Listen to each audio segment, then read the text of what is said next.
Hello and welcome to IS Primers. In today's video, we'll be discussing about a technology that you're probably already aware of. So the facial recognition system. For the time being, let the automated be out of the picture. So the facial recognition system, when you use the system of face unlock on your mobile phone to unlock or on your electronic gadgets. So when you look at the phone identifies you through your picture and it unlocks. So this is quite comfortable, it's quite convenient and handy. Now imagine if the same is being implemented across the country.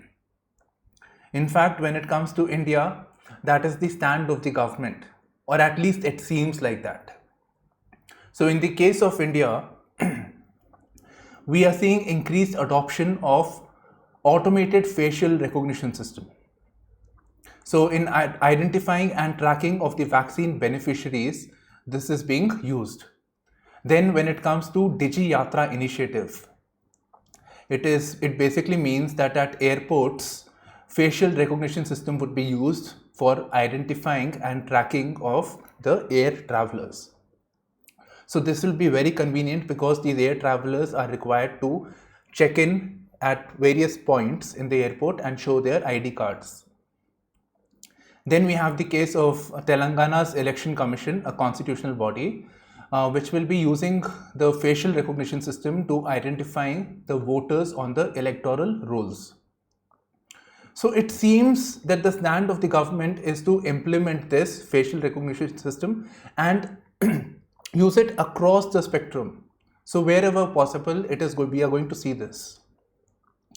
And even when it comes to the criminal investigation, most notably the Citizenship Amendment Act, when the riots had taken place. So people are those who are accused of causing damage to public property, life, they are being tracked using the facial recognition system.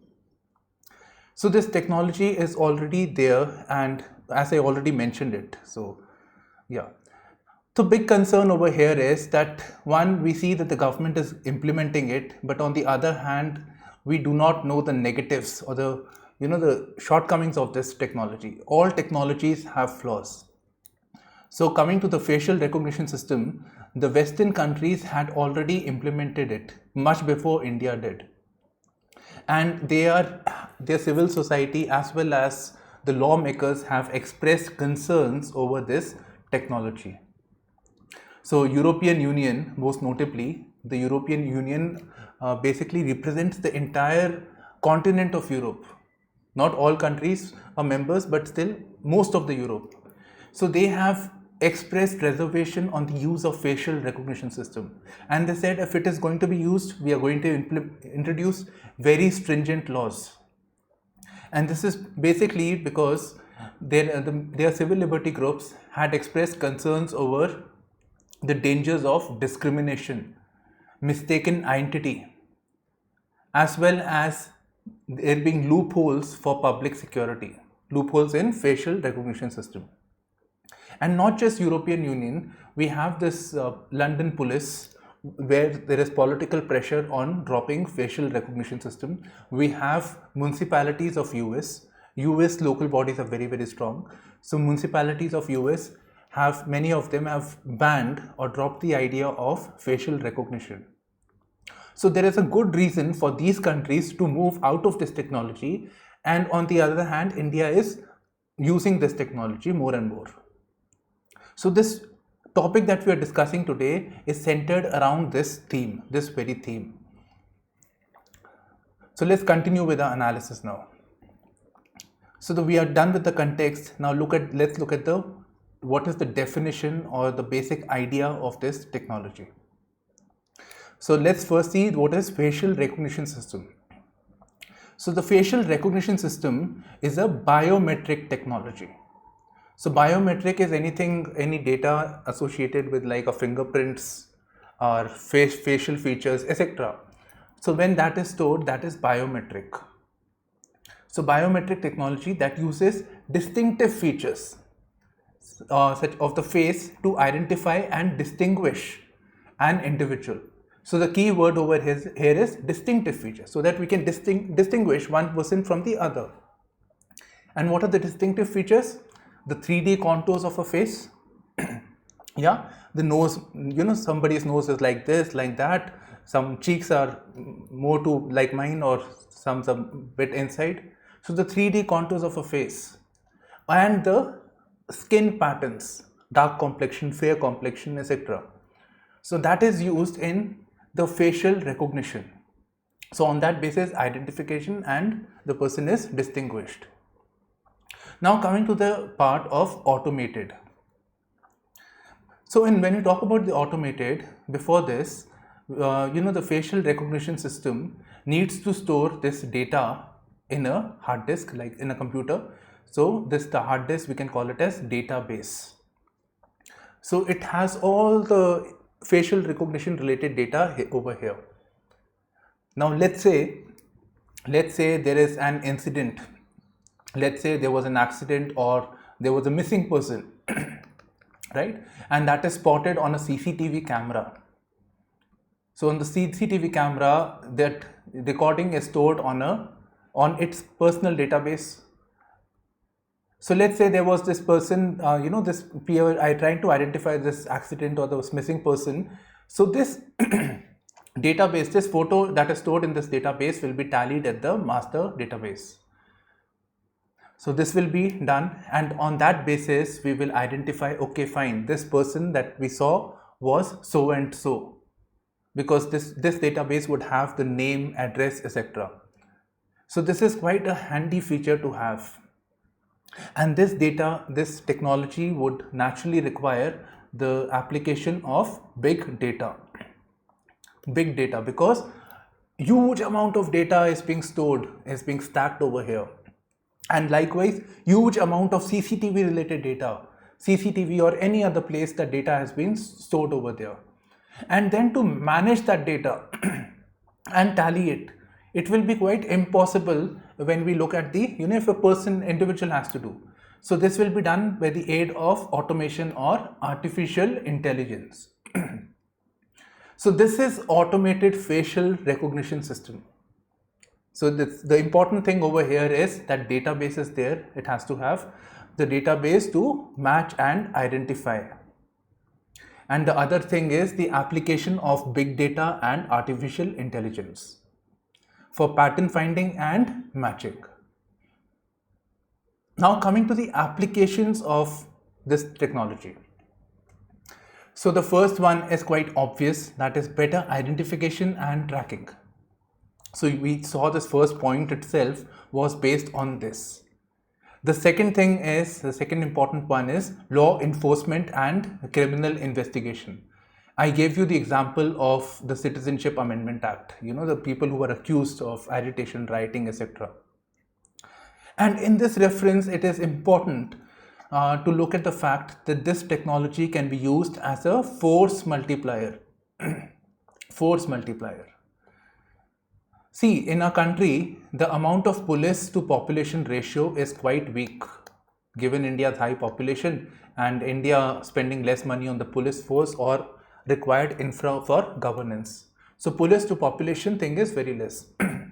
So it is 144 police constables for 1 lakh people. So it is very, very less in our country.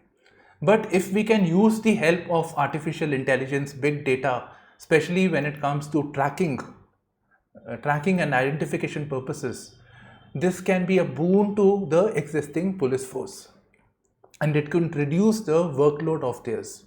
So it will mean a lean, effective and efficient police force.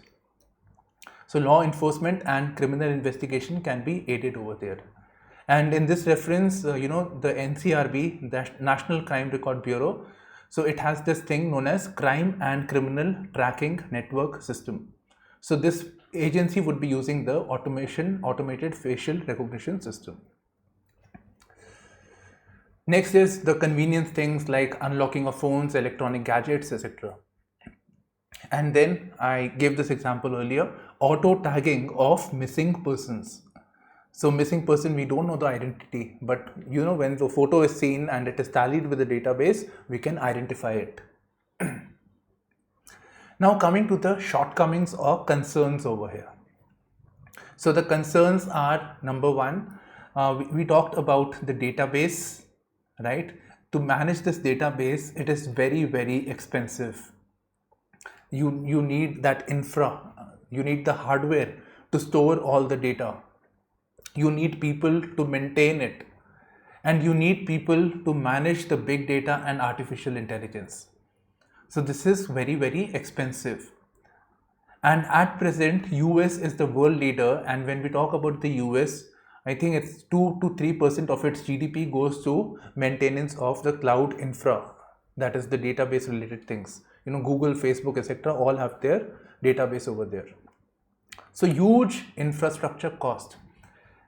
Again, I want to tell you one more thing, that in India's case, it is National Informatics Center, which houses most of the data. It manages most of the data of the government, and this itself outsources this data to international cloud servers. So you can imagine where we are in this front. Second is, now we are having all the database, we are having all the records. What if this data gets leaked? Obviously, this data is quite important, the facial recognition data, etc. For example, your banking password could be your face. So this is quite significant. And since more and more data is there, it is going to attract more and more hackers also. So security breach is a serious concern. And in this reference, we have already had, this security breach when it comes to the leak of the Aadhaar related details. So the government said nothing happened. No, there's no problem. Aadhaar is quite secure, safe, but then it had actually leaked. So this was also mentioned in the World Economic Forum's Global Risk Report 2019. Right? Okay, so this for prelims, you have this information. Global Risk Report is by World Economic Forum. So security breach. And the security breach, when it takes place, it concerns a person's privacy. A person's not just basic metadata like address, phone number, etc. is stolen, but now even his facial identity is stolen. So breach of privacy takes place. So this is quite serious. It's not just like, person's privacy means lot of things it may affect you. For instance, there is this emerging case of the deep fakes, a new technology that has come. So look at this photo over there. So you can see this is the original person, but with the help of the deep fake technology, which is basically artificial intelligence, you can see how the person is able to change the face over here. And when this person acts, speaks, etc., with the help of artificial intelligence, the same is done without any, without any inconsistency. So it's very smooth and it's quite believable. So imagine how a person's image can be maligned, or maybe a person can be framed in a false charge. It's believed when the Kanhaiya Kumar case had taken place, the audio was quite different from what they had actually spoken. But the police had taken them to they are still being charged with the sedition thing. So deep fakes. Next is the loss of reputation, as I said earlier. Then the banking details and all the personal data that is stored on the mobile phone. So when the identity theft has taken place, that thing could be used to breach the banking sector. Your bank details, etc. can be hacked and your money can be siphoned off. So not just the identity theft has taken place, your money can also be withdrawn illegally. And then there's the concern of the personal safety of a person. Let's say a high profile person, a bit of a wealthy, not like Ambani, but wealthy person. So his identity is leaked and now he may be prone to blackmail and other things. So this is the major cause of concern over here. Then when the government gives the data, when the government uses the data, many of the times the government outsources this data to a private company. So what happens with that data is not known. How does this entity work with the data? Does it sell the data to the private players? Or how does it monetize it? Or it just uses it to maintain its resources? For example, I'll give you a well-known case of Google. So Google, it is free to use their email services. It is free to use their Google Photos, where we can store our photos. And storing photos or anything data is quite expensive. Google does that so that they can identify the dress that you wear, the places that you visit, and on that basis it creates your profile, and it helps in better advertising, better targeting of the clientele. So this is how Google works, and the same can be done by other people. So Google may be fine, but they may become people who do not have that noble intention. So this is a cause of concern over here. And in this reference, I want to talk about one more thing. Once, the earlier railway minister, he said that the Indian Railway's biggest strength is the database that already has database, because everybody travels by rail, so everybody goes on the IRTC website. They must have done it. So IRCTC website. So he said that why doesn't the railways monetize the data? And monetize the data is this thing of marketing. Railways does not need marketing. So he doesn't say it, but it implies giving the data to the private sector for monetizing. So this is a serious cause of concern over here. That is usage of data. That is selling the data to private entities. That's one thing. And the other concern, especially when it comes to the government, is the misuse of data for communal cleansing. This is known as pogrom. For example, the Sikh riots, Gujarat riots, or anywhere in the world, this thing is common. And here what is seen is that this community's IDs or basic details like house details, etc., are given to the rioters. So they are identified and they are targeted when the riots actually take place, and the government turns a blind eye. Now imagine in this case, all the data, including the facial recognition data, can be illegally be given to the antisocial elements. So this is a serious cause of concern. In fact, The Wire has written an article on the same. Next is there's a possibility that we may move towards a surveillance-based state. Surveillance-based state is something like your every single activity is being tracked by the state. Imagine you're going on a footpath, you're going talking alongside the road, and there is for cars these days there is this CCTV cameras, it tracks the cars. What if you're walking and your photo is being taken? You go to the ATM, your photo, everywhere your photos, details are being taken. So that is a surveillance state. So this is a great cause of concern, and in this reference we can talk about the China's Xinjiang province, which is dominated by the Muslim community known as Uyghur, and China has banned Uyghur people as well as the Muslim religion. And these people are now being subject to facial recognition. So wherever they go, what do they do? It is all being tracked using this technology. So it's a fundamental breach of one's freedom of speech, freedom of movement, as well as privacy. Next, this can be used to discriminate. So this I've already mentioned, it was already implied when I said that it could be used for communal cleansing, it could be used as against a particular community. So discrimination may take place. The facial data and the racial data can be integrated, racial, religion, everything can be integrated, and discrimination can be done when the government is giving a scheme or for any other purpose.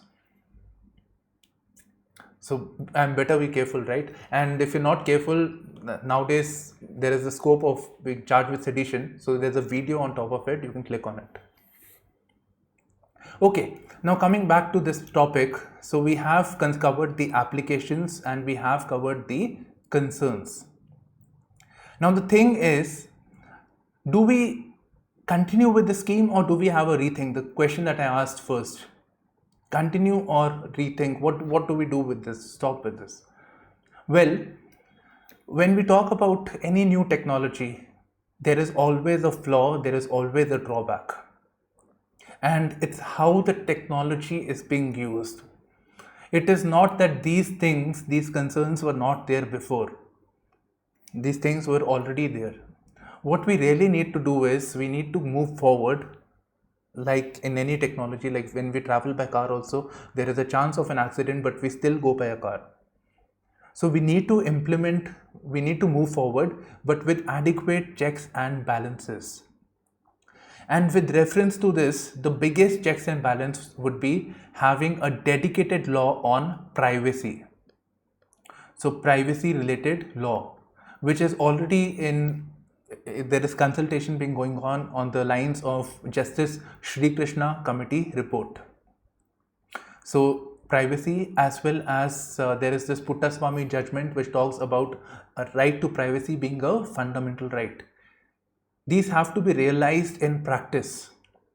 So anything that is done should be done within the ambit of a right to privacy. And maybe there could be a dedicated law, dedicated framework based on the facial recognition system. And in this reference, there could be a privacy impact assessment, how the privacy is getting affected by the implementation of the facial recognition scheme. So checks and balances are necessary.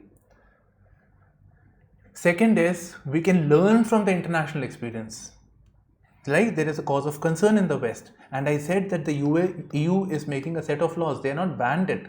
They said we're making more prohibitive laws, more stringent laws.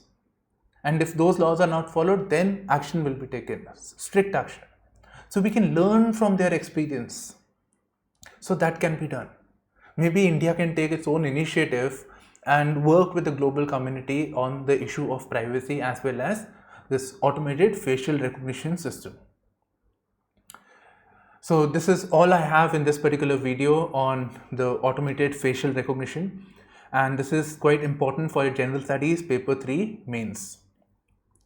So this is all I have. Please do like, share and subscribe to our videos, and it takes a lot of effort. And please, if you have any feedback, do mention on the comment section. We highly appreciate it. Bye bye, take care, and all the best for your exam.